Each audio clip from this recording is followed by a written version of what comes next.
Okay, for sure. Who Framed Roger Rabbit? All-timer. And also a movie that I came back to recently, probably a couple years ago. Movie still fucks. Movie still fucks. It's so good. It's so good. It really is. This is one that I watched because for a time we had free pay-per-view at my house because of the Black Box. I think if you guys remember that. The movie that we watched on repeat. There was a couple of them, but the movie I have seen 1,000 times because it would just run on a loop is Deuce Bigalow, Male Gigolo. Yes. Which I have seen probably 1,000 times. It's probably in the top 10 movies I've seen the most. Next to like Clue and stuff like that. The Mighty Morphin Power Rangers movie, which I saw in the theater back when it came out. This movie rules. And I believe it ends with Van Halen's Higher, which I remember when it happened. It was when I was becoming aware of movies being movies, and I was like, that is quite possibly the greatest song choice I've ever seen in a movie. So I'm Adam Newman, writer, director, and producer, and you're watching the Film Cloud Podcast.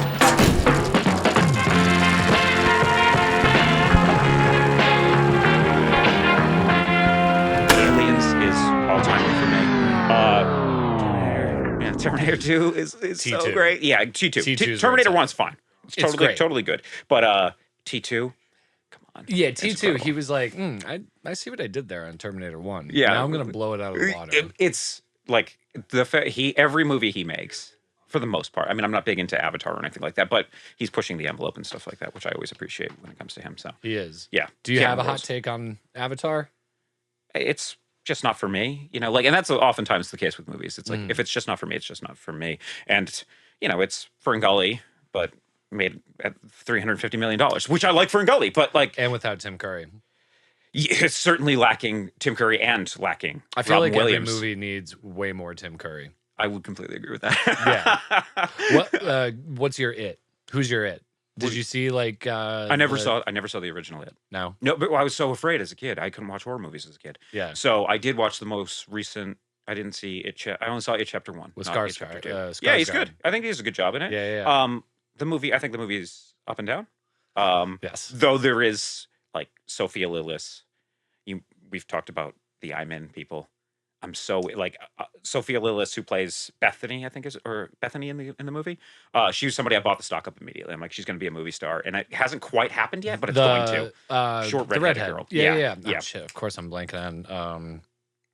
Beth or something. Anyway, yeah, it's something along those lines. Stock on right? And yes, it was one of those things. I'm like, that's a movie star. We're going to see her in everything, and she's been showing up and stuff. I think we're about to get it. I'm hoping so. I hope so too. I saw her in that movie with Paul Bettany, where he's the gay uncle, and he's on the road trip or whatever. Yeah, she's fantastic. She's great in it. I don't think the movie quite all works, no. But she does. And she's in the Dungeons and Dragons movie, which is great. With Chris Pine. Yeah, that movie I haven't rules. seen it. You liked it? Oh, it's now a repeat watch. I saw it in the theater. I went, this is good, and then it's one of those movies I go, I just want to put it on again. Yeah. And so it's a great background movie, but watching it the first time through, it's just so much fun. And it's one of those things that each scene or series of scenes is it's like a bit, so it's like, oh, we'll watch this little bit. Yeah, it's okay if I tune out and write something or whatever when that's happening, but I can keep coming back to it. So it's on repeat now for me. It's kind of how I feel about Guardians of the Galaxy. Oh, love Guardians of the Galaxy 1, 2, and 3. All three of them all day. 2 is still my favorite. But it's like a comfort movie. Absolutely. It's a comfort series. Well, and I feel that way because Guardians of the Galaxy, I'm a big, sci-fi or space opera nerd. It feels like Firefly to me. And I define space Firefly. opera. Space opera is Star Wars. Sci-fi, science fiction is I'm trying to think of something. It has to have some form of science to it, whereas Star Wars is just, it's a big fantasy movie that happens to be in space. Scale. Yeah, and it's there's no there's space wizards. There's it's not, there's not any foundation of science. There's in Attack of the Clones, there's sound bombs that blow up in space. There's no real science to it. That's why I don't consider it a science fiction. I think that's the first time I've ever heard somebody refer to Jedi as space wizards. But that's what they are. That's what they are. And there's nothing wrong with that. Because it feels more rooted in fantasy to me. And I love fantasy type stuff. Would you take Star Wars or Lord of the Rings? Okay. First 3. Oh, that's not even close. Lord of the Rings. What if I extended it to the whole series? Everything that's ever been made. I don't think that I don't think you can pick out 3 Star Wars that are as strong as the 3 Lord of the Rings. even though there's one Star Wars movie that I have on such a high level, I would put it up there right next to Fellowship, but it's not the one that you all think it is. So. It's not any of the original three. It's not, no. I have to know. So I do think Empire, by the way, is great. I think it's the Empire's strong. I think it's the second best one by probably a mile. The movie that I have as I don't want to sound like a contrarian, but it's going to sound like a contrarian. This is fun. The movie by far that is the best Star Wars movie. It's not close. There is a chasm between the two. Is The Last Jedi, and I do not, like I said, I do not believe it's close. Really? I think it's the best popcorn movie. That it's on par with Jaws in terms of popcorn entertainment and what it was going for and what it attempted. That's what I love about it, is that it's taking such giant swings, and at the same time that it is saying like some of your heroes are still broken, and that over time. That's the one where Mark he's on the island, and right? He throws and like yeah, and it's just like even from that moment, it's one of the Rian Johnson I'm talking about subjective versus objective filmmakers, and I tend to like subjective filmmakers more than objective filmmakers. So Kubrick is definitely an objective guy, which is probably why I don't necessarily see eye to eye with Kubrick movies for the most part, because I feel like I feel like I'm being kept at an arm's length, and some people love that. I don't like the coldness of that. I like people that are very, very subjective filmmakers, and Rian Johnson's a subjective filmmaker, and you can feel that or I think I can, at least in Last Jedi. And this is why like Guardians works for me so well too, like you just brought up, because I think that James Gunn is as subjective as it comes. The only thing he cares about are the characters and being with the characters. And I found that that's just oftentimes when like we have conversations, me and my friends or whatever, and I can see that like I did not like the thing even though they really liked it, or the consensus liked it more. Most of the time it's just an objective versus subjective experience. And, fair enough. Yeah. And so all of Star Wars that is directed by George Lucas is very objective. He shoots it almost like it's a play in some regard, right? The camera is kind of just floating there. However, that opening sequence of Last Jedi, I think, like where Rose Tico's sister gets killed. I remember I was in a theater. I had to pee so unbelievably bad when the movie started that I couldn't move, and I peed my pants. I just sat there and I went like, I'll just go during a lull. And yeah, there wasn't. I was in Wales when this happened, and I remember I just sat there, and after that first there was like tears brimming, and I'm like, I've never felt this way about Star Wars, and it just started, and then it continued on, and I didn't go pee. I couldn't, because I was riveted by the movie. That's like a 3-hour movie, dude. Yeah. Oh yeah. It was a long one, and it's a movie that I went and saw in the theater 2 more times, and the third time, if I really love a movie, I'll go about 3 times, and that third time I'll go and see it. Just to watch a crowd react. And so that was almost like, as if you directed it. Exactly. And so like I remember when there's that moment where Holdo drives goes through the Star Destroyer, and for a moment there's silence. I was in a theater with like 5 other people, and one dude went just in the middle of the silence, what the fuck? I went, yeah, exactly, man, exactly. And so like a movie like Whiplash, saw that movie 5 times in the theater, and like one of the third time I was like, I'm just gonna watch what everybody else is doing during this movie, especially that ending. I don't know if you've seen Whiplash, but like love that movie. And so every now and then I'll have something that's like that, and that's what Last Jedi is to me. Like, okay. It was never, I thought when it came out, I was like, oh, I'm with the consensus here, because critically everybody adored it. And so it's like, this movie, good. Look, see, I'm not a contrarian, and then everybody that likes Star Wars, like, it's the worst one there is. Come on. What's the movie that you think you've seen the most in the theaters in your entire life? Phantom Menace. Phantom Menace. I know that. That's a good one, though. I saw that at least 3 times. I saw it 6 in the theater. This is so fucked up. But so whenever it came out, way back when, I was probably 6 years old. Yeah. My mother was going through surgery, and instead of like being by the hospital, my dad's like, yeah, we should, go see Phantom Menace. And then we saw it 3 nights in a row. It's amazing. And my mom's like, you guys are just fine without me, huh? I think it's kind of a perfect movie for kids, especially. It's something that I've come back to, obviously, and I don't think it's necessarily super strong. But there's a lot of good stuff. You mean Phantom Menace not being super strong? Yeah. Yes. Yeah. I just think it's kind of, it's all over the place. But there's, especially for a kid, like I loved the pod racing. I was just the pod racing was so cool, and that is the best fight sequence in the series, is the Darth Maul versus. I know, I have such qualms about that. Why? Because it all went downhill from there. That's fair. It all went downhill. I got a whole beef with that opening 3 anyway, because like, our parents' generation, they had Luke Skywalker. Sure. Luke was the poor boy who became the hero.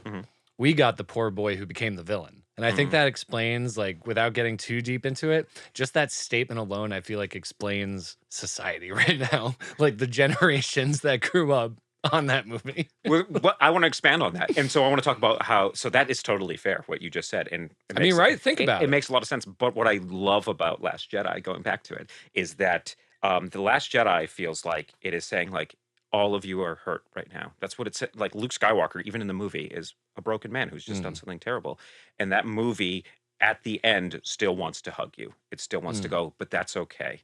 You can get past this, even though you had your glory days and then they fell apart. mm. There's still hope for the rest of the, and that's why I love the ending of that movie too. They could have just ended it there. Now, of course, it also probably is emblematic of the rest of filmmaking now, is that then we got Rise of Skywalker, which is very not good. And That was the one with Palpatine again, right? yeah, and then it's just like, oh no, we're just kind of caught in a loop of being obsessed with our past and only wanting to make things about our past. So it is Now, funny that those two are kind of next to each other. and is that how you mean it within regards to the film industry? Like we're obsessed with our Yes. past? Yeah, I mean, obviously, I think that's the case with all humans in general too. But I think especially with where the film industry is at. Where do you see it? Where do I see the film industry? Yeah, just out of curiosity. I mean, it's been a couple of, a few months since we've talked about this. Mhm. So has anything kind of changed in your opinion? Especially, congratulations, Thank having you. gone through Round the Decay, getting Mhm. that into theater, and you know, now Uh, you're outside on the other end of it. yeah, has my feelings changed? I mean, sort of, maybe. Obviously, a lot has changed in that time frame. Um, Both within the industry it, and the part of the industry that you're well, like occupying. it's not it's personally, and it's what happened with the movie and where we were at and where the direction that the industry seems to be going. And then, of course, we keep saying, oh, movie, a lot of people are saying movie theaters are dead, all this type of stuff. And then you see what Minecraft goes out and does, at the box office, which is just an absurd number that it did. Where do I think Did you see it? no, of course not. I have no interest. I have no interest. But the Neither fact do is I, that for the record. but people did, and so I'm I think last time I came in, I was probably I always get on this, and I always say we're at the best time. I still think that. I Mm, do for indie film. I think there's opportunity. I think it's hard. It's always going to be hard. The tough thing is that, especially now, I've noticed and I've seen people mentioning that Hollywood has taken a shot on a couple original films, and recently the movie Drop just came out, and I've heard it's quite good. mm. And nobody wasn't super marketed, and nobody went and saw it. And now we're kind of getting into this place where I saw somebody compare it to the McDonald's salad. I'll go somewhere with this. Please. Um, which was basically like a lot of people that eat McDonald's were saying, like, man, really want a healthy alternative at McDonald's. And so the McDonald's heard this and they said, all right, well, we'll introduce a salad. And they introduced a salad and nobody ate it. And so what they found out was that, oh, no, the person that says, I think there should be a healthy alternative, it's not for them. They're just saying, I wish there was a healthy alternative. I'm still going to eat my Big Mac. Mm. But I hope that somebody else can come here and have a salad, but nobody wants the salad. And so I still think that it is a tough thing because it looks like it's very difficult to get people to go to a cinema, which I cannot stress this enough. I'll say it right to the camera. Like that is the only way that indie films are really going to make a dent, is that in physical. Streaming pays out so poorly that it's very difficult for indie films to exist or to continue to exist in that way. But it's very difficult to convince an audience to go see something that they don't have some vested interest in, whether that be IP or it's a kids movie. And then when you can combine the two, you Mm. get an IP that is a kids movie, and that's why you get the Minecraft phenomenon. So that scares me. It terrifies me. It does, because you sit there and go, and Brown the Decay, like you mentioned, it was very cool. We went to the movie That's theaters. so badass, It's so man. cool. You saw it in the theater with me. Yeah. It's quite the feeling, right? And like we saw it on the I felt biggest it screen. for you. Yeah, it was, and it was amazing. And there were a couple theaters that we did really well, especially like a theater over near my hometown did really, really well.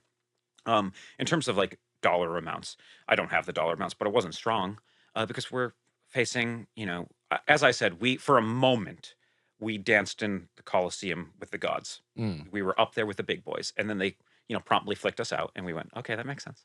But we were there for a moment, which feels really, really great. But what we learned a whole lot about was like, wow, the marketing power and machinery that it takes in order to get people to go to a cinema is very difficult. There's this saying that it takes $5 million for the average movie watcher to know that a movie exists.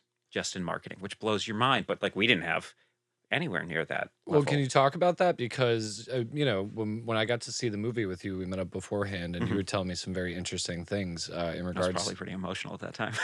Oh man, I felt for you Sure. because, like, as I said to you then, I was like, "How do you feel?" And you must be like so thrilled and excited. And you're like, "I'm not." Yeah. Like, I'm not. Like, you think you get your film into a bunch of theaters nationwide, and you would be euphoric. But it's still like the business of getting your movie out there. Yeah, it's interesting, especially at that time. It was it got into the theater and I didn't feel any different. I think that was the problem, was that like I was coming to terms with like, oh, why don't I feel different?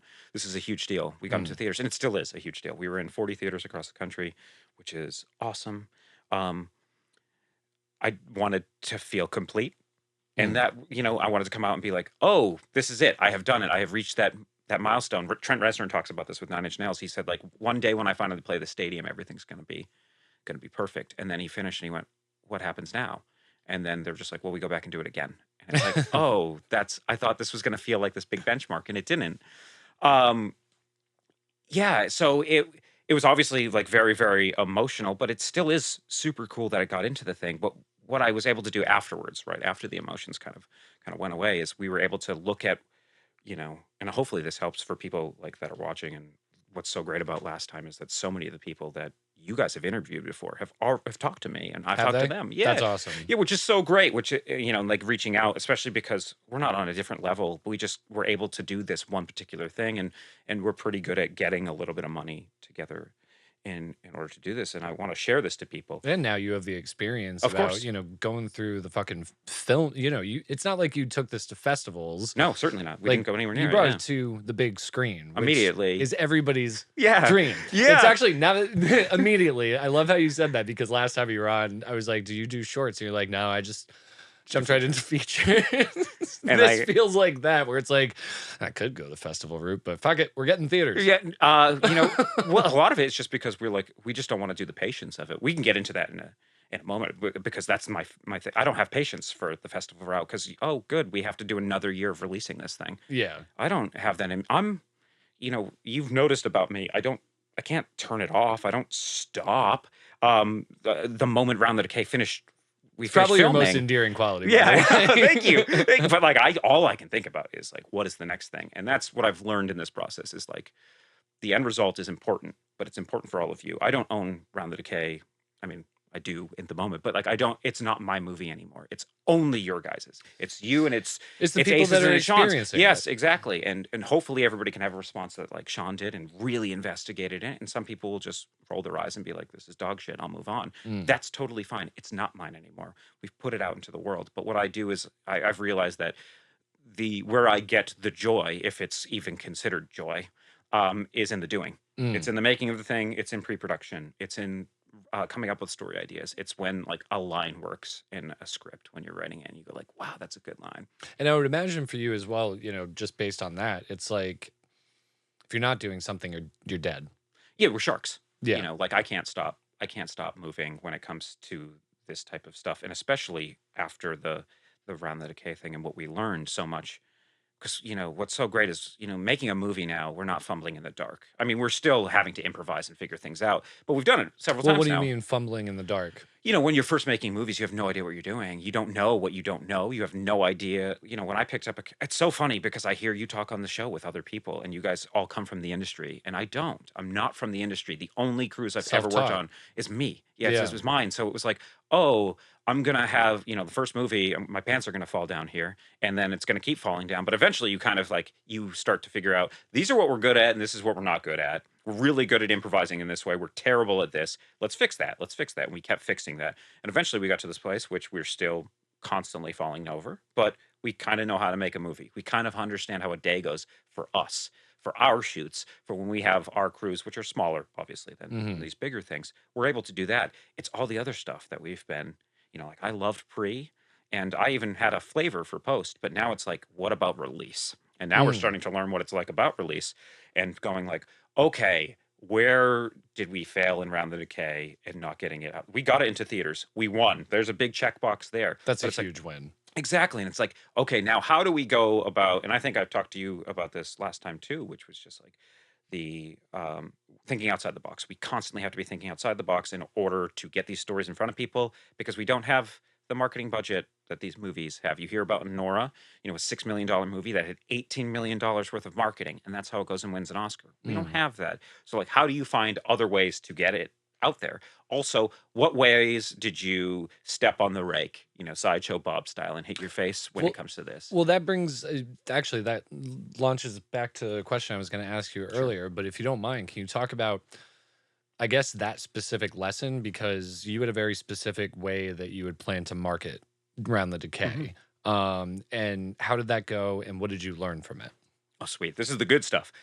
So If you're willing to talk about no, it. I want to talk about it. The only things I can't really get into are like what the budget of the film was, and also what we got back. I don't know what we got back yet, and we still have a couple more showings that are left to do. So it's not done with its theatrical run yet. We have we have a showing coming up in Lexington, which by the time that this Kentucky? airs, no, Lexington, Mass. Hopefully, I'll see you there. And Yeah, this Saturday, right? Or next Saturday. Next Yeah. Saturday. Yep. And then we're going over to Cathedral City, California. It's going to be my first time in California, actually. And we're going to go and have a Q&A over there. And then we'll probably start the process of the rollout through streaming. We're currently talking through. We have offers. None of them are great yet, but we do have offers at least for the movie in order to get it streaming. I don't think this is your first time that a film of yours has been bought.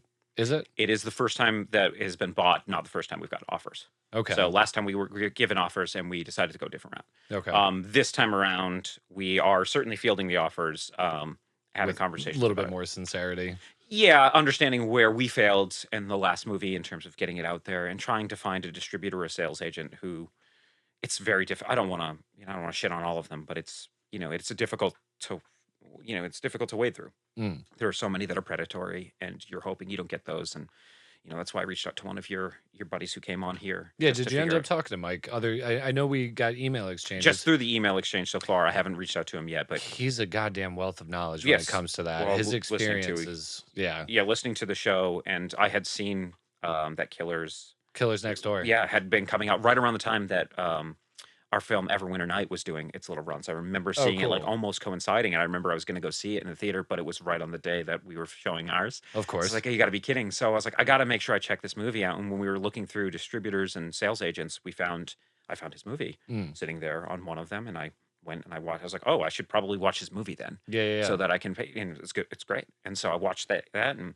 we're starting to get that whole process figured out as well. What we're going to do for that, but in terms, Sales agent and whatnot. yeah, which it's we're reaching out, and they've been reaching out to us, and we've turned down some already. There's some that are right. It's so tough to do because you just don't know. You don't know where you're getting screwed or where you're not, or how much sway they have in terms of getting your movie in front of people. That's the most important thing. Yeah. Okay, we just need to find somebody that cares about the thing, that likes the movie, that hopefully, and sees a place where this is the space where it needs to occupy in order to get the viewers that would enjoy this particular type of movie. And you're hoping to find somebody that's like that. Doesn't mean it's going to happen. And so many of them are predatory, as we've kind of learned. And we hear the horror stories about how they're promised X, Y, and Z, and then the sale doesn't go like they thought, and nobody gets an MG. And then when that happens too, there's also all of these fees that come associated with it. So we're kind of working through that right now. But in terms of the actual marketing process for the theatrical run, Yeah, please. our original plan was to go through. We were trying to do pre-sale of tickets, and we're really trying to use all of basically social media and our resources beyond that to push it out and try to pre-sell. And what we learned pretty quickly is not a lot of people want to pre-buy tickets. Most people, you're probably one of them. You probably go to the movies more than the average person. In all likelihood, you don't pre-buy any ticket unless it's a special event. I only do it if a director's there, or it's something at the Coolidge and it's something 70 millimeter or something like that, right? Yeah. So we learned pretty quickly that that's not. We were trying to find any avenue to get in. That was what my boss was really, really hammering home, was like, whether or not this works, we have to try it. We have to try new avenues, because the only other option is to pay for $6 million worth of marketing for our movie that does not cost $6 million.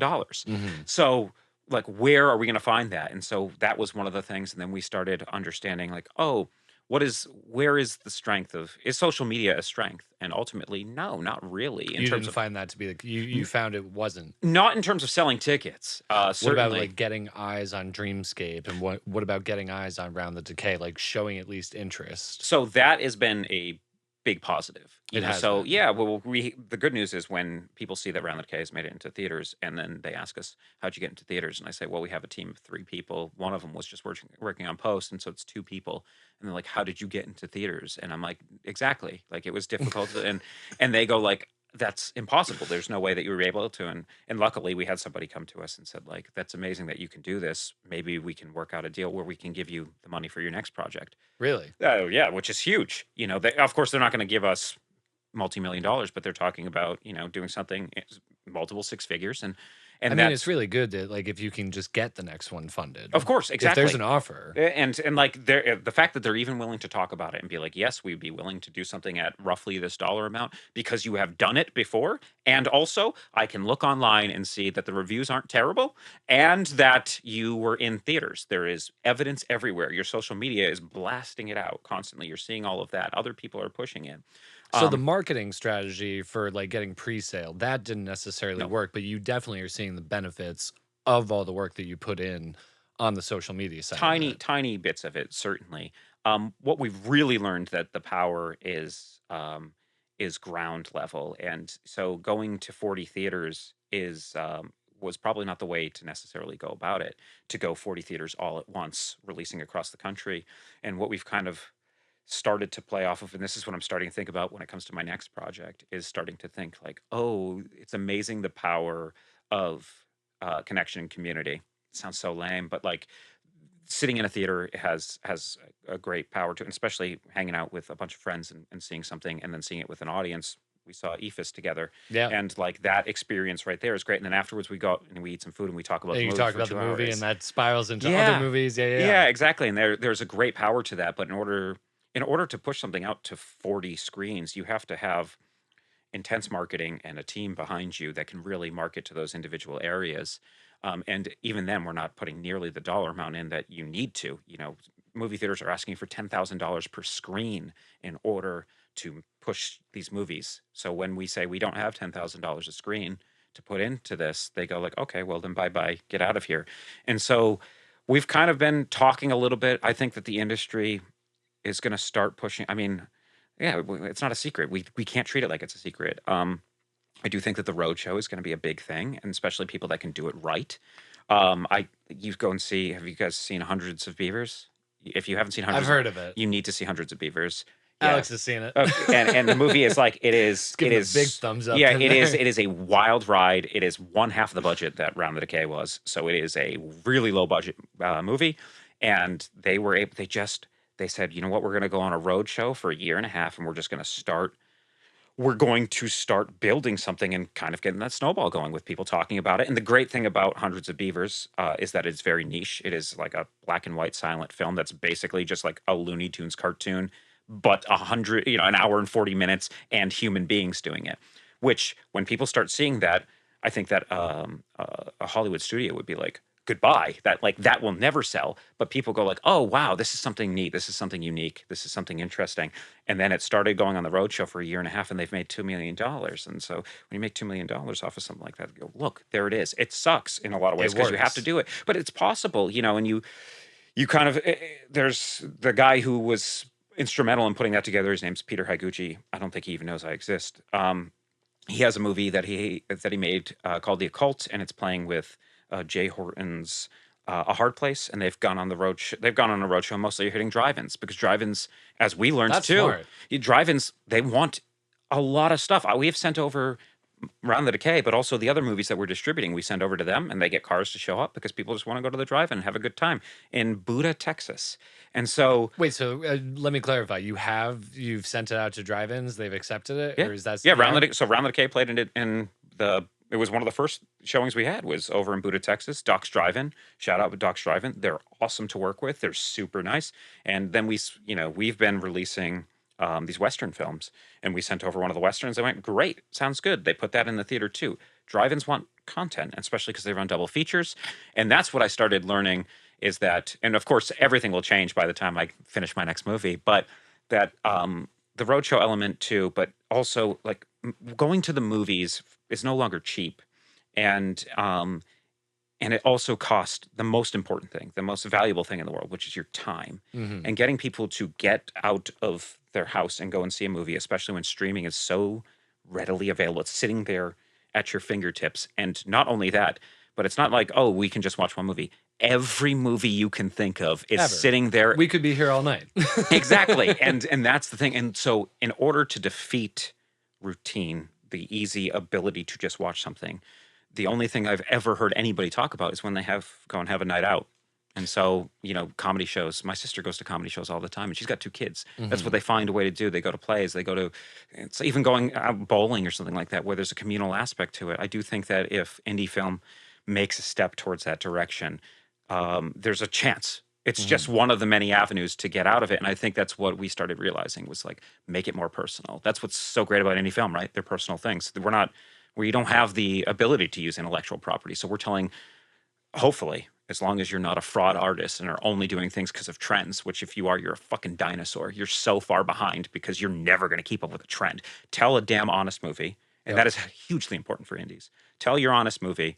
And I think that if that's the case, start pushing in terms of the personal connection level. Because like I said, the theater that was by far our best theater was the O'Neill Cinemas. That was it was 15 minutes from where I grew up. Hell yeah. And I went to the showing, it was great. So I went to the showing and it was packed. And you go like, oh my God, because these people were able to push it a little bit. The theaters helped a little bit and go like, this is from somebody from around here. And I went like, oh, that's what it is.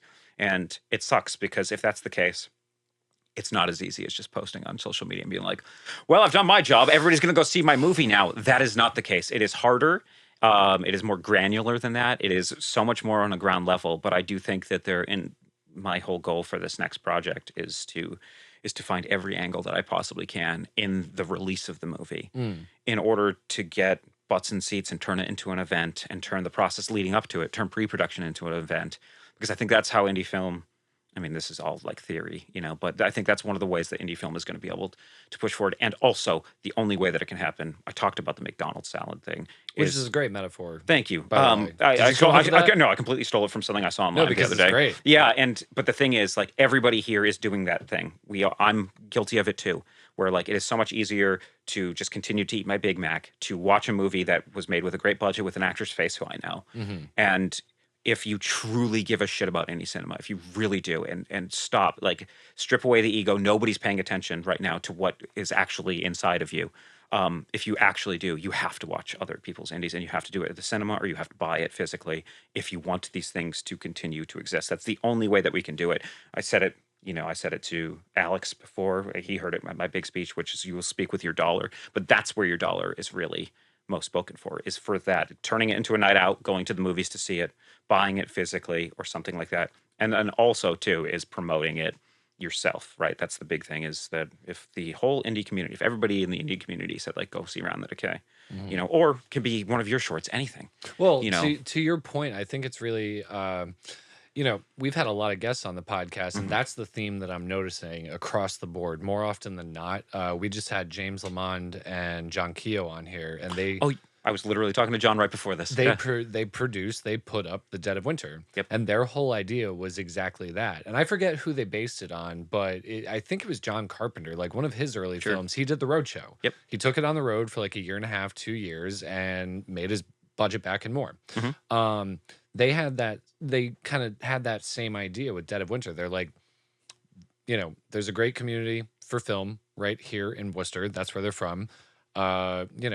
They have a niche market. They love horror, sci-fi. They're like, let's do something around that. And, not putting words in their mouth, but they're like, this is an opportunity for us to showcase our work, but also like get everybody else involved. And now we've got, a fucking Dead of Winter Film Festival, and 2nd year running. Did you get to go to it either? I didn't get to go to it. Sure. I felt like an asshole. James, John, I'm sorry. You know this. Because I've been to both years. You have? Yeah, I have.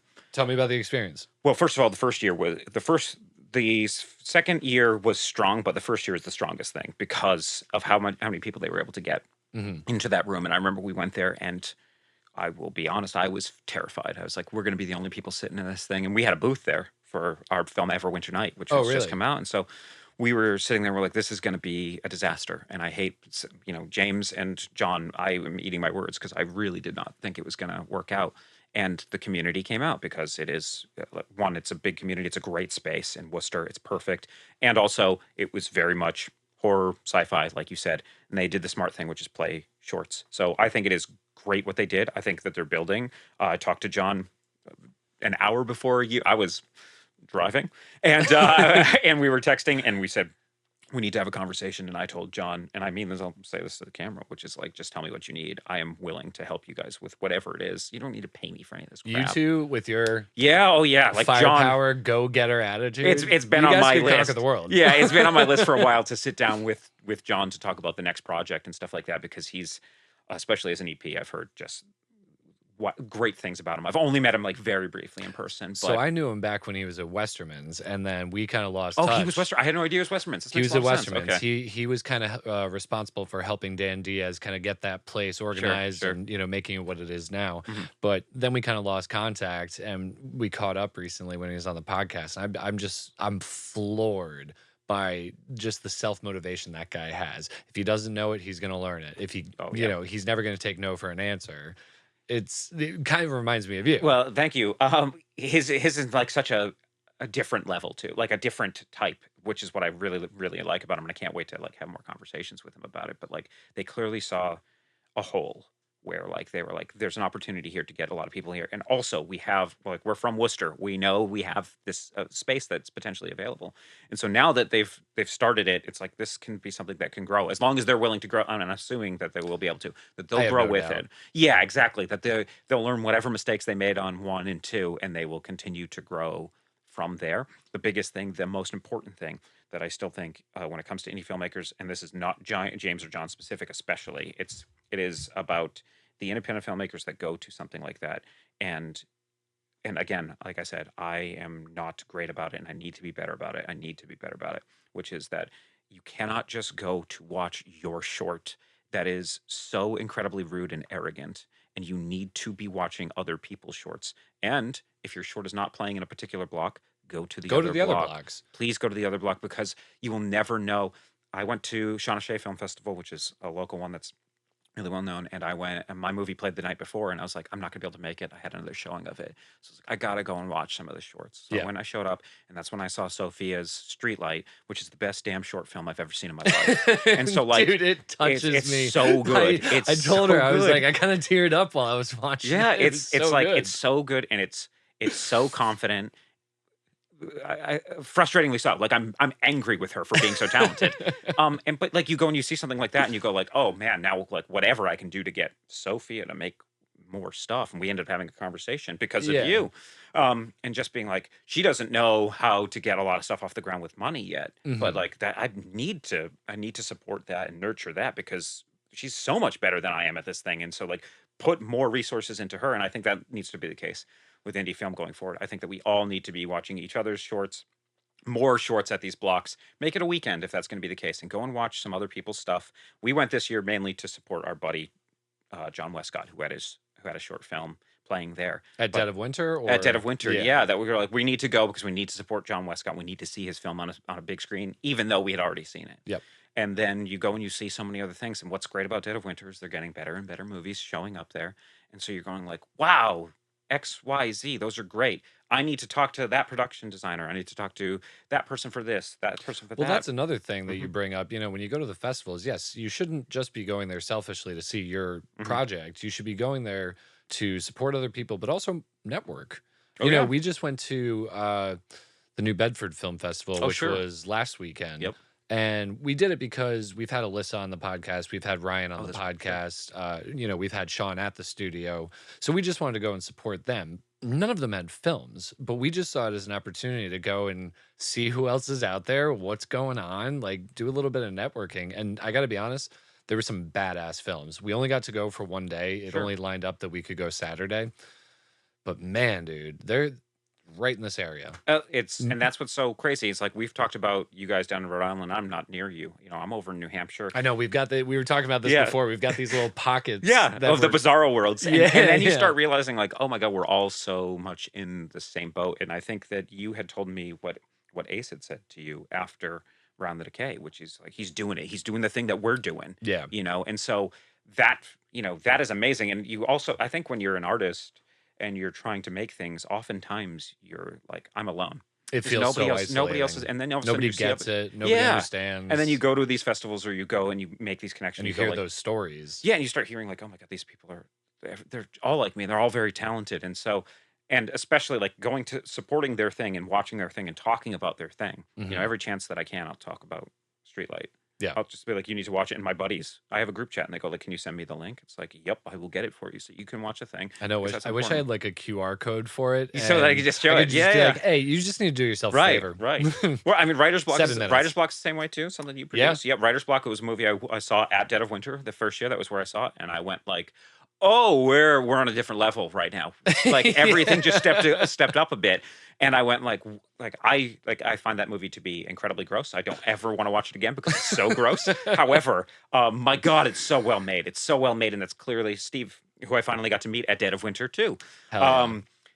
Like he has just like a very different type of vision than I do, which makes me think like maybe I collaborate with this guy because he sees things from a completely different lens that I see something. And so that's what's great about these I things. say too. this with love, but Steve is out there. Yeah.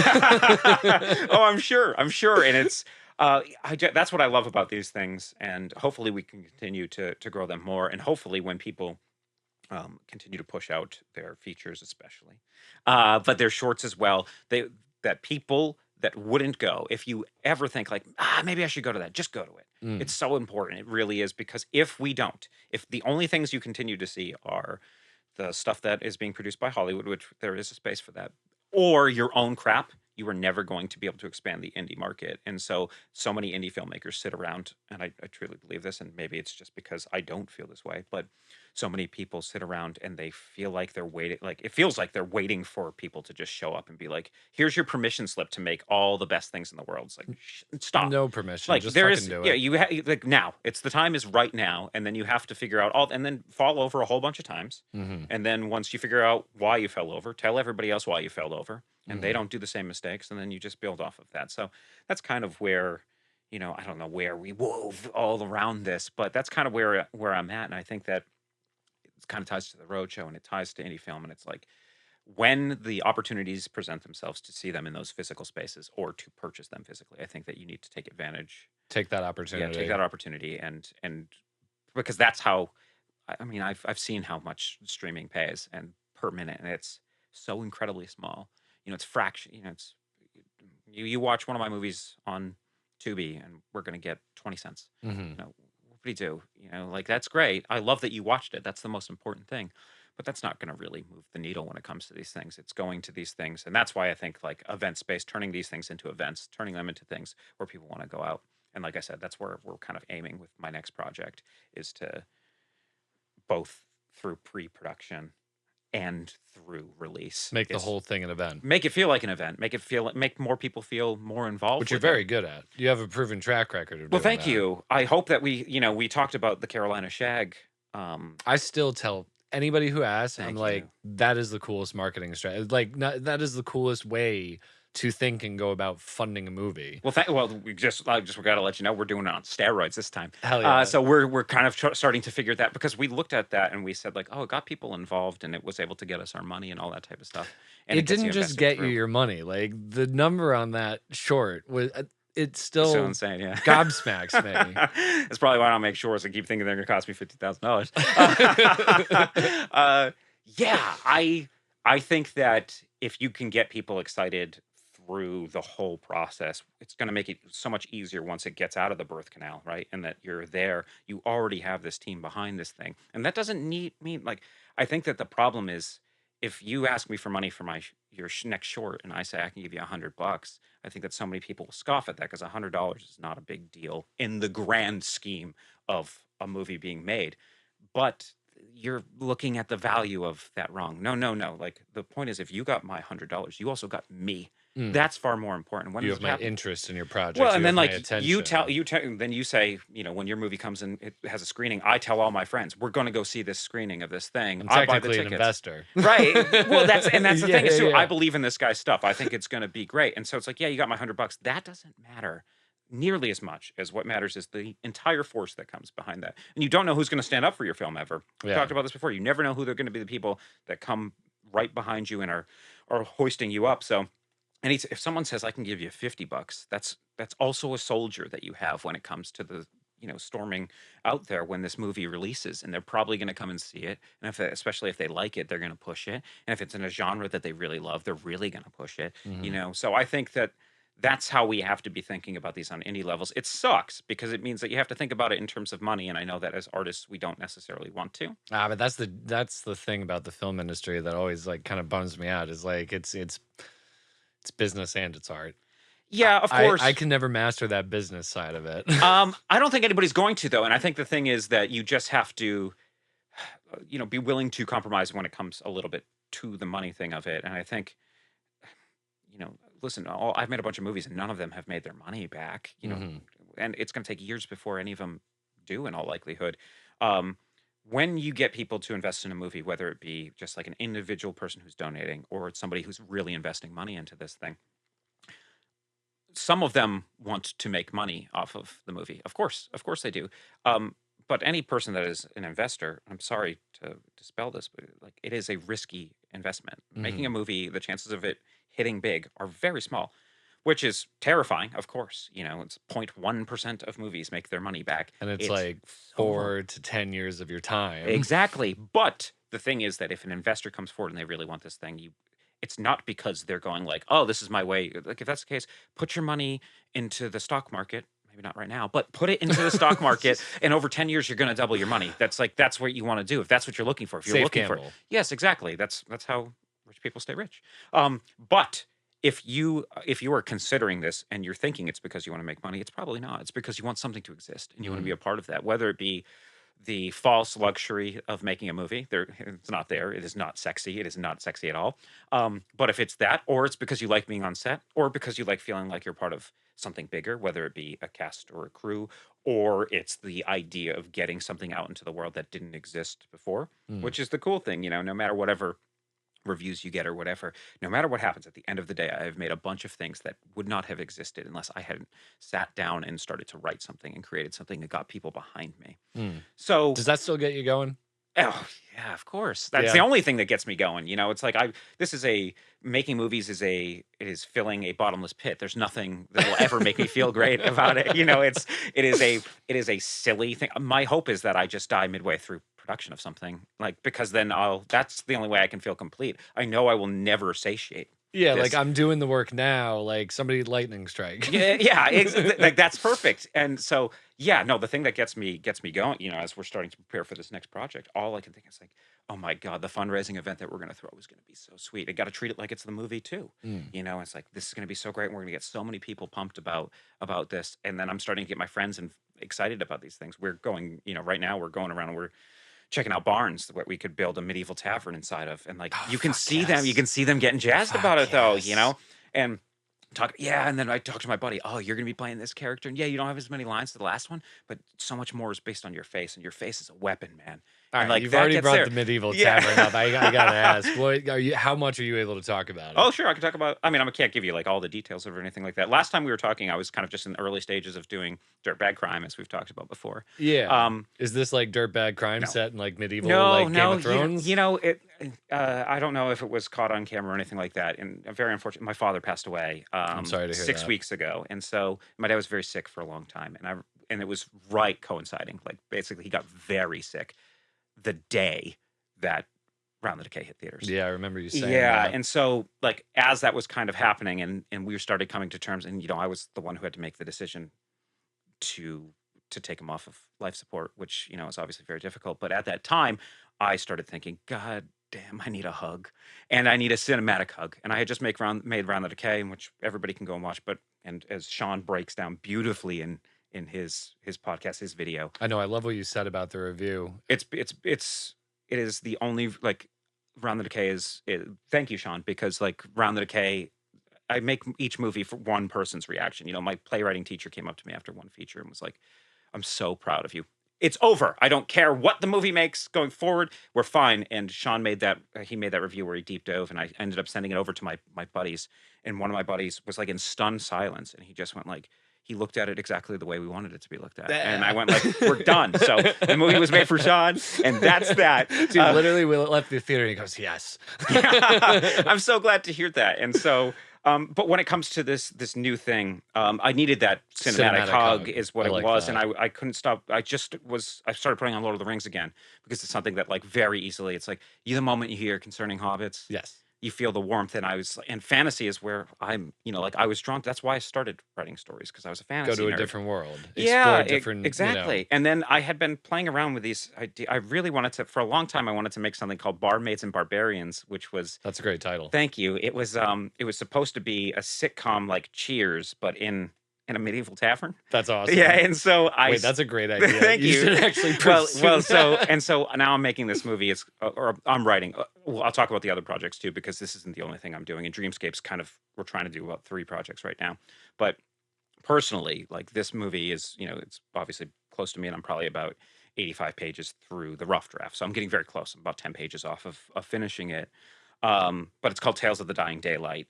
And it is, it's almost as if you took 4 episodes of something like Barmaids and Barbarians, each about 22 minutes long, Okay. and had an arc across 4 episodes. So it's 4 separate stories, but the character changes from across the way through, first one experiencing X characters like this, and then it goes to this and it goes to that. So right now it takes place in a medieval tavern called the Dying Daylight, and it's about a girl, like a baby that was dropped on a doorstep years and years ago. Now she's grown up in this tavern with an elf and a half dwarf, half man, and then a dwarf who also like lives in town but always is around. And it's a cozy fantasy movie. It's very low stakes. It's a coming of age movie. Thank you. Yeah, it sounds fun. Yeah, actually, that's so ironic that we had you pick like childhood movies. That's so perfect. Yeah. Oh my god. Because I was thinking about like the movies that obviously make me feel warm and stuff, but also the things that I was thinking about stuff like Catherine Called Birdie, which came out like fairly recently, and I love that movie. Lena Dunham movie. I think we talked a little bit about it,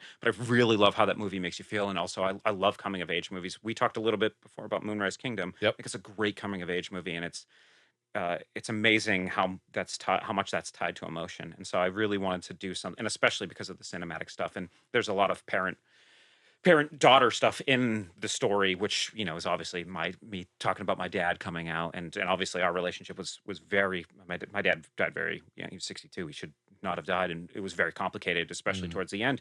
And so a lot of that stuff is coming out, but at the same time, I want it to be in terms of a fun fantasy movie and I want it to be low stakes. I don't want it to grief be into something. Yeah, really, really positive, and hopefully, and obviously there's some darkness and stuff like that in the movie because it's a movie and you need conflict. And if you're dealing with elves, dwarves, and you got to have some darkness. Of course, but I love, I'm a big I like video games quite a bit, and I love Baldur's Gate 3. I've put in so many hours in Baldur's Gate 3, and I always think about the shopkeeps that you run into, and they have like a little bit to say, and I'm like, what happens if we made a movie about the shopkeeps that the heroes keep bumping into and keep buying their stuff from, and then you go away, and then what are they doing with their lives afterwards, and what would be worthy of a story in that vein? So I'm currently working on that. We're starting to get, I'm starting to put together my fundraiser for January. Not sure exactly where it's going to be and stuff like that, but we're going to do a giant medieval themed fundraiser with. Did you just say January? So like you're already thinking like almost a year out? Less than a year. Yeah, January 2026 would be the ideal date for something like this. Hopefully it starts to really formulate, but we're going to hopefully have a fundraiser there where we'll have a big event. There'll be jugglers and comedians, and there'll be some, of course, 5-course meal and all this type, and costume contest, and everybody has to show up in costume, and of course, whoever wins the costume contest gets to be in the movie. Hell yeah. We're doing stuff like that, so we're getting. It sounds like you guys are coming. Yeah, I'll be there. And so we're gonna start putting. But again, it's that kind of like tying through this whole process, and I look at stuff like. Hundreds of Beavers, and you look at stuff like that has kind of taken off, and Round the Decay, I love Round the Decay, and I think I do too. I think it's my best movie, but Round the Decay is I can't say the dollar amount, but it is a low budget version of a $10 million movie that you would have seen in the 90s, which is what I love about the movie. I love how it's paced. I love that it feels like it's a movie straight from the 90s, but it feels much like that. And then it comes to Tales of the Dying Daylight, and I can think of all these movies that it has like similar tone to, but I'm having a hard time thinking of like, oh, there's not a lot of low stakes fantasy movies, and I feel like that's something that the world needs. I certainly need it. And so, and it's not far, speaking in the terms of our boy James Cameron, he says like it's not unrealistic to believe if I want to see something on screen that somebody else would want to see that on screen too. And so I feel that way when it comes to this. I go like, oh, this is something that I clearly want to talk about and I want to be out in the world, and I think that people would connect with. And I think that, as you just mentioned with, or at least 20 minutes ago, you mentioned about the state of the world right now, and our generation being the Anakin generation. I think that it's probably a good thing if we also put something really positive out there, and something that's nice and warm, but also feels like it's from a different world, but also vaguely similar to what we're doing. So that's kind of where my mind is at, and I want to go back to the grassroots of it. I mean, if somebody out there wants to give me a lot of money, go for it. But I really want to involve a community. Like that was the big thing I kept thinking about, that stupid saying, "It takes a village," and I was thinking about it in just the cheesiest way possible, which is like, oh my god, it takes a village to make a movie. Something so dumb, and then I was like, that's it. That's what it is, though. That's what it is. You have to get everybody excited. It's not just your cast, and it's not just your crew. It's everybody that's going to be around this movie, and especially when that movie releases. If we can get these people at that fundraiser, and then we're going to have another golf fundraiser, and we're going to have another we're going to do this big online event thing too. And it's like, get all of those people invested early and wanting to see this positive thing that's going to come out, and then hopefully results $1, but most importantly, people watch the damn thing, and maybe that helps break through a crack. And then I can come back on your show again and say, this is how I was able to do it. Now you guys go off and expand with it. So hopefully that's how it goes. And then of course, Dreamscape's still working on a couple other movies as well that, are going to be a little more traditionally funded potentially. So fingers crossed, we have something that's like a thriller, that my boss came up with the idea for a while ago. We've broken the story. I've got like 15 pages of that, but we're working on the pitch deck right now for that. And is the idea with these 3 movies, is the idea always for you to direct? No. So Tales of the Dying Daylight is my movie. Like That's your you will movie, never yeah. be able to take it away from. It's mine. I Yeah. get to write it. I get to direct it. These other movies. This other one is called Blood of the Descendants, which is it's kind of a thriller. And my goal is not to direct it. My goal is to write it and work with my editor and AD Topher. But Topher is probably going to direct it if things go well and we are able to get the money. It's going Cool. to take a little bit more money, so it might take a little bit more time. Sure. And then Topher, because Topher hasn't directed for a long time, and as you can kind of tell, I'm a steamroller. I don't stop, and that's the problem. It has affected my personal relationships in time and things like that. But Topher hasn't directed anything in 10 years at this point, and I've directed 5 movies in that time, and so I know it is highly important for me for Topher, especially because he's so supportive and he's such a big part of Round the Decay and Everwinter, that we make sure that he is getting something off the ground too. And that's why he's writing something. It's a zombie Christmas movie. I can't say the title yet, but it's a zombie Christmas movie that he's been working on. And so it's like all he will give me, we're both really good at giving notes, and he'll be like, here's the script or here's the treatment, and then we just beat the hell out of it for 2 hours. Yeah. And then he goes back and he does it again, and then we beat the hell out of it again, and we just keep doing that. And so hopefully we'll be able to get that off the ground. That might end up being the movie that maybe, if that person who came to me and said like, hey, you guys got Round the Decay, here's that dollar amount that you have. Well, that's kind of perfect for this zombie Christmas movie. Here's the treatment. And that's what's so great about it is Topher can do the outline. He gives it to me. I can turn it into a treatment. Now there's no ego involved. He's very comfortable being like, turn this into a treatment. Then I'll beat that up. And so God, there's nothing better than finding a like-minded individual, like somebody you're comfortable with, where you can take something very precious and just collectively kick it down the bay. I hope that you guys kind of have this too. It's very difficult to find, of course, because you really have to trust that person. And that's exactly what it is. And then also you start to realize like there are times when somebody asks for notes or feedback or something like that, and you realize like, oh, they're not ready. No, they're still years away from being able to take the harsh criticism. I've had people say like, oh no, I'm not looking for notes. Well, then you're not sending this to me. I don't really know what the point is unless you're just you're like, looking to have a conversation about the thing, right? Like, but even then, it's going to sound like notes because you're going to be like, where does this, does it drag here? Does it blah here? And it's like, okay, now it's sounding like notes. You want me to tell you what I believe, and I never it's not an ego thing. It's completely like, I want to help you tell the best story. If you talk to any of my producers, I think that they would say this, like, I'm only ever trying to make decisions that will make the movie 1% better. So if somebody has a better suggestion than me, it's in the movie. You Yeah. know, always in the movie. I despise when people talk about their vision. It is toward dog shit. And so I hate it. It's like, shut the fuck up. The movie is never going to be anywhere near what you think it is in your head. It will never be close, right? We are like, you can draw it out and you can perfect it all you want. But I was listening to Guillermo del Toro on the way here and talking about like, You did a lot on the way here. yeah, I certainly did. It's a long drive. And just hearing about like, he's like, all day, all you're doing is you're getting 30 curveballs constantly. You're just constantly readjusting. So by the time you're out of it, you're just hoping the damn thing it can make sense, you know? So I hate people that sit around and go, my vision, my vision, my vision. Shut the fuck. You don't have any vision. There are 5 geniuses in the history of the planet, and you're not one of them. My producer is great. He's so great. Other Adam McDonald, you have met him. OA. And OA, exactly. And he is, I was bitching and moaning about Round the Decay, and and he goes, well, you're certainly not Spielberg, so stop thinking you are. And I went like, perfect. That's exactly what I needed to hear. And then he said, he goes, and you're not Yui Bowl. You're not that bad. So like, you're fine. You're totally fine. And you're in that, you're like somewhere in between, and that's okay. So stop thinking about your vision and all this crap. It's anybody. That's also the power of a good producing partner too. Of course. Yeah, absolutely. It's like, you're not Spielberg. Right. You're also not that bad. Yeah. And that's, That's but good. also you're making something, and that's a huge deal. And that's what our DP has actually said about being on our sets, is that he says, like, I'm so glad that we get on set and nobody here thinks we're making Godfather 2. None of us talk about it. Every single time, like, I'm very self-deprecating, as you can probably tell, but every time I go like, well, it doesn't matter, the movie's going to suck anyway.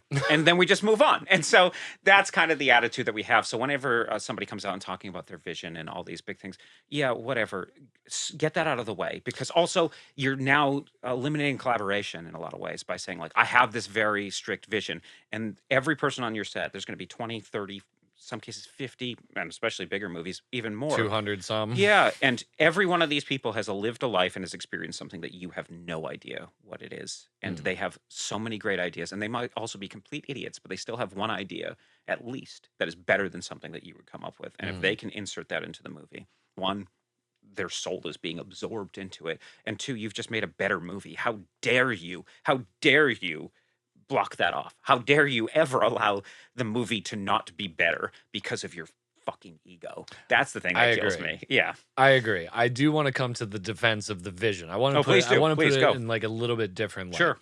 I hear what you're saying about the vision, but I think that the vision needs to be more of like a North Star, with everything that you just said in mind. It's like, okay, I have that idea of what it's supposed to be. It's all formulated, just like you probably saw Around the Decay, fully 1000%. And it's like, okay, guys, that's what we're aiming for. And then hopefully, like you said, life experience, creative suggestions, it all comes into the thing, and it becomes like a communal thing with the same direction in mind. That is total, and that is something acceptable. The thing is that, like, you're bringing it up perfectly, right? There is a goal, right?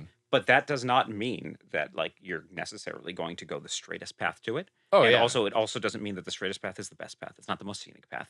And so that is what it means. It's like, yeah, no, you can have the vision is, it's the script, it's the story, it's the idea. What is essential to the story? Stripping away anything that's not story essential. That's the most important thing. But I bet you would agree that if something makes the movie better, or especially in movie terms, quicker and more powerful. If you can, a monologue is very powerful, but I also know actors that can do a monologue by looking at you differently. And that has more weight than a page worth of dialogue, just by seeing.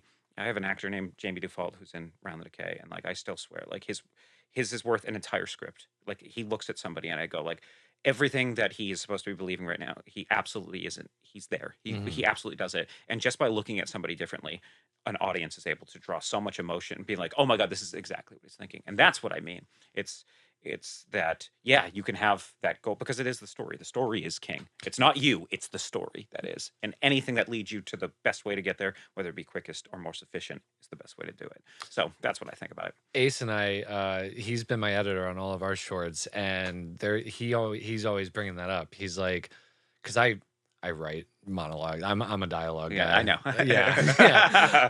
I like dialogue. Sure, And sure. Ace will constantly be like, Belts, what are we trying to say here? And like, do we like look at this cut I just made? And I'm like, we're not taking a damn line out. And then I'll sit with it, I'll think on it, and I'm like, you're right. No, that one cut, that look says way more than all that dialogue. And it's those nice collaborations where like your editor, your producer can be like, literally sit down and just like think on it. Especially if they're able to articulate it. You Yeah. know, be like what you just said that Ace does is so perfect, which is just say like, what are we trying to say? Mhm. So beautiful, because that really is, it's like, okay, now get to the core of what's going on in this scene. And it's like, yeah, there's some flowy dialogue and some of it is really, really essential, especially for flavor for characters and things like that. But ultimately, if there is a single line that takes away for a moment and we can see you going, hey, look at me, I'm a writer. Yep. Then you're hurting the project. You know what I mean? Guilty. Listen, I come from a school of like, I wanted to be a playwright when I came Yeah, out. that's right. And so like I was all about dialogue, and that was it. And then over time, you know, especially with my, you know, Topher, it's the guy who edits my stuff. He's like, he said he does not mean this, but he goes like, I hate dialogue. Just Yeah. hate it. He's like, what's the point? He's like, just make people do things. Yep. And because ultimately true character, what I love is when dialogue is working opposite action. So like 2 people, 3 people, 5 people with different points of view, but they're all right. and of course they all have to believe they're right. have to be right. And then also the other thing is that like you and I can sit around and talk about how great we are as people, but ultimately our actions are going to be the thing that We have will to have our determine. pinkies up if we're going to be talking about how great Yes, we are. yeah. It was very true. But that's the thing, right? Is like, and that's what I love about movies when people are saying things that they're not doing. Yeah. Their actions are going directly. It's being like, no, that's what character is. It's what they're doing, and also how they're lying and how they're lying to themselves and stuff like that. So I do believe that, and that, yeah, like I think you said it probably right, which is like we see where the story is, which is that North Star, you know, and how the director and the producers and the writer want to get all there. come And together. then it's like the idea phase is great. You know, that's when it is just me. It's just me right now. the idea phase is the best. It's the best because phase by then far. nothing's going yeah, wrong. Yeah, exactly. It's even before like the moment I like start writing in, I use fade in. If I start writing in fade in, that's like, okay, part of it just died. Like I just typed the first letter, and no matter what happens, it's not going to be it's never going to be Now as you're beautiful committing Right. it to something. And then of course what's you know, ideas are so great because they have no holes in them, and then all of a sudden you get to it and you're like, there's a gaping hole in this story, and I cannot believe I plotted this out perfectly, and yet here it is, it's sitting in my face. You need to solve this problem. Yeah. You know, and it's something you never would have thought of. a word on the fade in real quick. Oh, you're not thinking about fading? If you're referring to your next project, I can see how a fade in would be lovely. Me personally, recently, I've been asking myself, like, how do I punch in? I want to just boom right when I from say the when I say fade in, I was talking about the software. Okay. The fade Fade in is like Final Draft. Oh, it's a gotcha. Yes. Oh no, I Gotcha. would never fade into a movie. How dare you? I can't believe you would even suggest that of me. No, I mean no offense. No, that's it. When I like have an idea, the only time I know that it has legs is when I know the first image and I know the last image. That's when I go like, okay, now there's something here. Now all I have to do, that's all movies are, is Have like to figure out how it all. yeah, like how does that, where is the character here and where are they there? And that is the arc, you know, and then everything, and then it's the roller coaster. You know, you're going up and down and up and down, and that's all it is. And That's something that we were obsessed with our edits. I'm on the same page with you. I believe in a strong opening image. I believe in a strong closing image. we love mirrors. I think we talked about that a little bit. I love things that mirror each other, and like you come back to the same place. It's the whole, you know, the story circle. If you look at Dan Harmon, I do love that. I love when you get an image that means almost nothing when you first see it.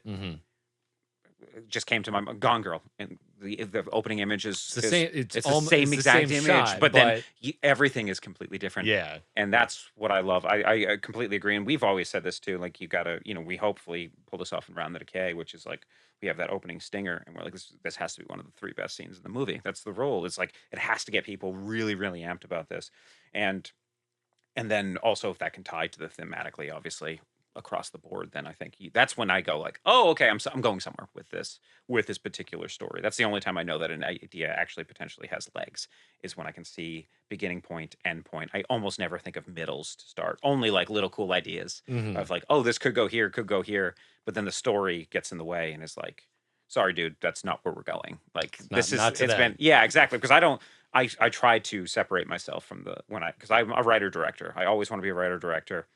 If somebody wants to throw a bunch of money at me to direct something, I will. They won't. It's not happening. Nobody's coming to save you. But I want to be able to write and direct. And whenever I think about writing, I don't think about it's not me writing. I have to, because if I do think that way, I constantly get into my own head and think that I'm the greatest. Pinky. It's that I start going, oh man, I'm a genius because I'm writing something. It's like, no. If anything good comes, it's because you've been lucky enough. We talked about I don't know if we talked about this last time, but the genius in your walls, and that's a theory that some of these people have, which is that genius, the term is actually like a little fairy that lives in your wall. And what they're doing right now is when you're writing, your job as a writer is only to show up. That's it. And then you have to write and you have to do the job. And maybe, if you're lucky, the genius will whisper to you and will say, harder like, than that. What? Sitting down and. No, I mean like a little fairy coming, receiving. But that's basically what it is when I show up to do the work. I think of filmmaking as blue collar as it can be. Yeah, like you are that's sitting down. A good way of putting it. I am a craftsman, and I am sitting down to do the work. And if anything good ever comes, it's not because I'm great. It's because I had some dumb inspiration of the fairy whispering in the walls. And anything that is not that is me. I am the failure of the movie, not the greatness of the movie. And so maybe one time, this is when they talk about like Roger Federer. I don't know how big you guys are into tennis. We're going way far here, but like Roger Federer as a religious experience, there's an essay written about him. And it's because when you watch him play, sometimes it's as if he's channeling God for moments, where all of a sudden he's playing and God goes, I'll inhabit that body for a little bit. And that's what it feels like when writing is going well. But I have torn my ego apart from it and been like, I'm not a good writer. It's the genius in my walls. It's a good writer. I'm just the guy that's showing up. I'm the court reporter being like, yes, got it.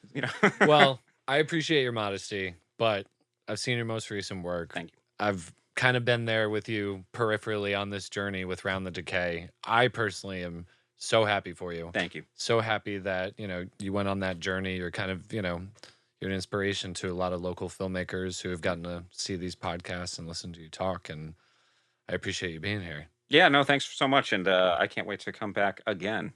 Yeah. Open door all policy. The time. I'm just going to live here. Real quick, before we end, what was the game that you, me, and AO played? There was a game. It was like it was about movies. It was like you threw out a topic. Fuck! It was at the bar after. No, I know what you're talking about. What was it? Are you just talking about I'm in?